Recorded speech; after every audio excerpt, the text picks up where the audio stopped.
Hi there and welcome. We're continuing through the book of Acts. We're on Acts 15 now, and we're still in lockdown, as you can tell by my crazy hair.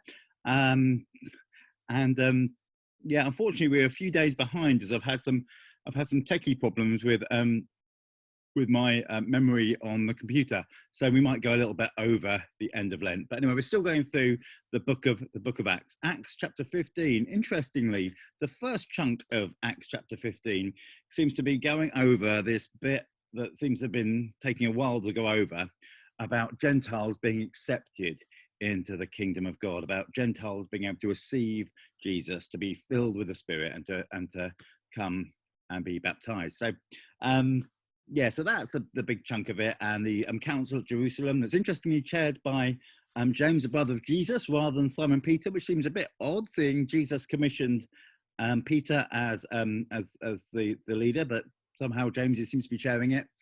Anyway, which historically we think actually James probably did seem to come in to be the leader anyway, but that seems to be a bit of an interesting thing. Also, they in a bit of an interesting thing, they say to the Gentiles that they don't have to be circumcised, but they do have to refrain from blood, meat of strangled animals, sexual immorality.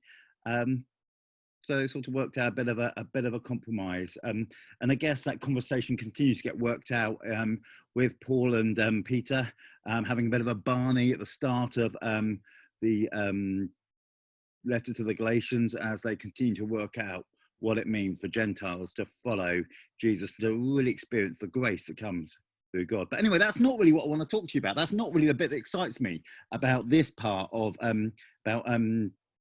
Acts 15. The bit that excites me actually is the last little bit where Paul and Barnabas, actually these great mates, fall out, which seems like a bit of a weird thing to be excited about, really. And they fall out over whether or not to take a risk on John Mark or not. And sadly, this dream team, if you like, of Paul and Barnabas suddenly goes a bit wrong. And what happens is that Paul and Silas go off, and Barnabas and John Mark go off. And actually the gospel goes further, because these two different guys end up both taking the gospel out to different people. There's something quite exciting about the fact that also that Barnabas continues to be the one that takes a risk on people who maybe the church continues to overlook or ignore. That idea that even though John Mark messed up and whatever happened, he didn't quite, he got cold feet, he let them down, that they get another chance. And maybe you feel a bit like a John Mark today. Maybe you feel like, oh, I just need another chance. Will God give me another go? Well, the answer is yes. God is always a God who gives someone another go, another opportunity, another chance. God is a God who gives us new opportunities. God is not finished with any of us yet. Maybe things might look different, maybe things don't always work out the way but God's also a God who gives new opportunities, new seasons, new things.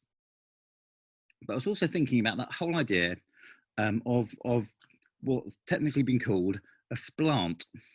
When I was in Bristol, there was a church that I was very fond of up the road from us, and sadly it had a really messy and painful split.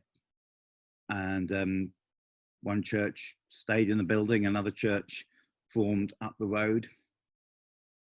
And then a little bit later on, a few years later on, there was a really beautiful sense of reconciliation, actually, which was really great. And now both churches are doing great stuff in their community.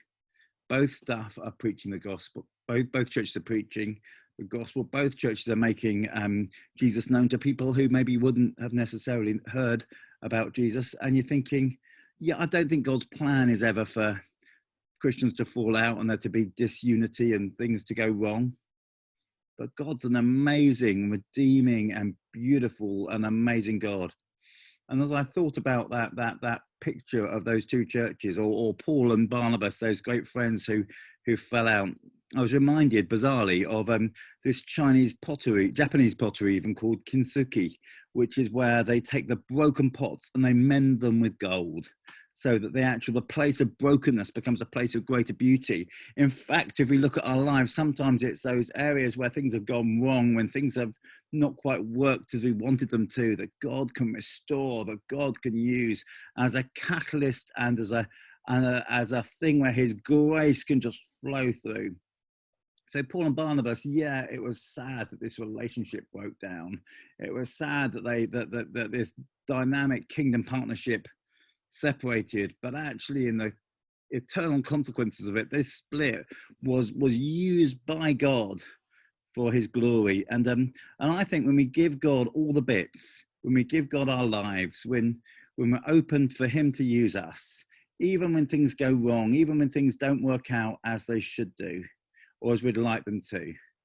I don't think God sends calamities, but I do believe that God is able to work broken and messed up and things that weren't as they should be for his glory. And as we look at Acts 15, we see two great friends falling out, but the kingdom of God growing. And from the perspective of heaven, you're thinking, even though something sad happened, God was still able to use even human disagreement for his glory and his honor, and is a God of beautiful redemption and transformation.